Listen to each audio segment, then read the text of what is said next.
What's up guys? Nakasama nyo kaming gumala ngayong araw na ito.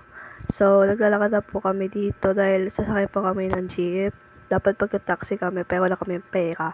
Piling mayaman yarn. So, naglalakad na kami dahil magabang po kami ng jeep dito. So, napapansin nyo makulimlim dahil uulan. Buti na lang may payong kami.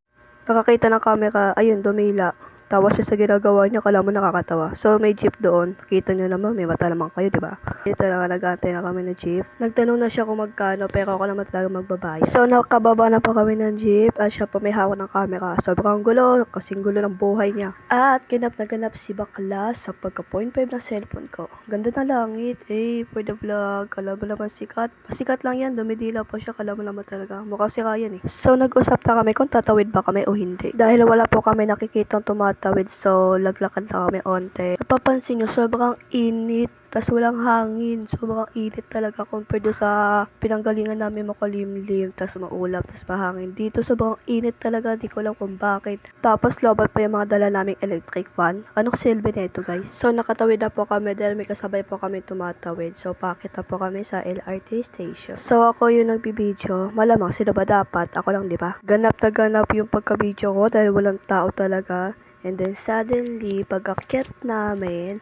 nakasalubong namin si Manong Guard. Napahiya tuloy ako. Hindi ko lang sasabihin ko. Kakahiya talaga. Tawanan na lang kami kasi nakakahiya talaga yung ginawa ko. So nakakyat na kami. Hindi ko alam kung bakit may unggoy dito. Nakawala kasi yan. And then, nandito na kami para magbayad sa pupuntahan namin. Tinanong ko sa Mia kung nadala niya yung ID niya. Nakalimutan niya daw. Tapos sinabi niya, balik na lang ulit tayo, kunin natin yung ID. Samantalang yung videographer, ganda-gandahan lang, chill lang. Samantalang kami nag-aaway na kami dito dahil iniwan niya yung ID niya. Tinanong ko sa Ate Andrea kung may ID siya, pero barangay ID, so pwede na yun. So magbabayad na kami. Ay, ako lang pala magbabayad. Nag-isip pa ako kung sa UN ba kami bababa o sa Central. So magbabayad na nga ako, nakapila na nga ako. At napag-desisyonan ko na sa United Nations na lang kami bababa. So nakuha na namin yung ticket, natapon pa ang candy. So nag-aantay na lang kami ng train dahil wala pa. Dumating na nga yung train pero sa kabila naman yan, wala pa yung sa amin dahil nag-aantay pa kami ng ilang minuto dito. Ito, natapatan na ng camera. Siyempre sasayaw yung magpapakyut kasama din to.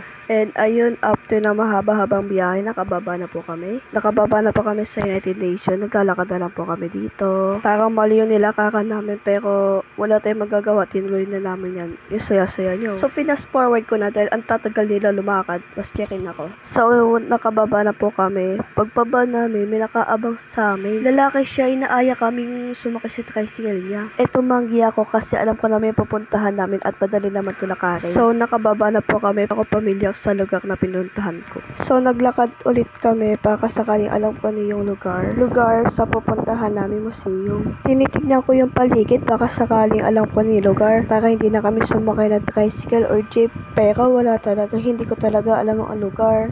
Hindi ko nga alam bakit dito kami bumaba. Fast forward ulit dahil sobrang bagal din lumakad. Sumakay na nga kami ng tricycle dahil malayo pala yung binabaan namin. Napapansin niyo bakit si Samia kumukuha ng video dahil nandun ako sa likod. Then tinanong ko yung tricycle driver kung magkano papuntang Anthropology. Ang sabi niya 100, tatlo na daw kami. Tinawaran ko ng 90, buti naman pumayag siya. Salamat naman ate, buti pumayag ka, napakabait ko naman. Habang nagbibideo si Samia sa loob ng tricycle, may napansin daw siya. Tingnan nyo. Sila pala ba daw ba yun? After ng ilang minutong pagbabiyahe, nakapunta na po kami sa aming pagkakoonan. Pinuntahan namin ang Museum of Anthropology. Thank you for watching!